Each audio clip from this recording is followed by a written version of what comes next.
Mes parents avaient des amis restaurateurs chez qui j'allais travailler le week-end pour me faire un petit peu d'argent de poche. Et cette dynamique au niveau de la restauration m'a bien plu. Donc je me suis dirigée vers la restauration, d'abord la cuisine, et ensuite je me suis spécialisée en pâtisserie. Pour moi, la pâtisserie a un côté plus précis, plus carré, qui quelque part me rassure, et je suis hyper gourmande. Mais vraiment très gourmande. Moi, le sucre, je pourrais en manger du matin au soir, que ce soit de la pâtisserie, des bonbons, ouais, j'adore ça. J'ai beaucoup de chance parce que Christophe et Pierre sont deux chefs vraiment adorables que je connais déjà depuis un petit moment. Et lorsqu'on m'a proposé de rejoindre ce jury, j'ai pas hésité une seconde, je veux dire, avec deux collègues aussi sympathiques.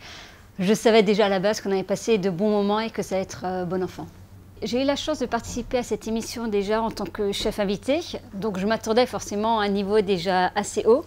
Mais le fait de découvrir les candidats dès la première épreuve, c'est hyper enrichissant finalement parce qu'on les voit se mettre en danger, on les voit évoluer et on voit que le niveau est très très haut.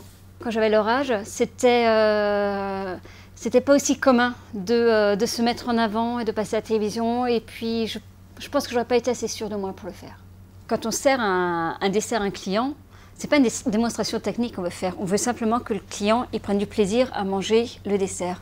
Je me suis dit que ce serait intéressant de créer un menu uniquement de dessert. Ça nous a permis de jouer avec des légumes, de reproduire en fait la structure classique d'un menu, c'est-à-dire en partant du canapé, de l'amuse-bouche jusqu'au dessert, mais en amenant le sucre de manière progressive, en commençant avec des produits très peu sucrés, en travaillant la carotte, l'artichaut, on a travaillé le petit pois, enfin, honnêtement il y a plein de choses à faire avec les légumes, et ça a super bien marché.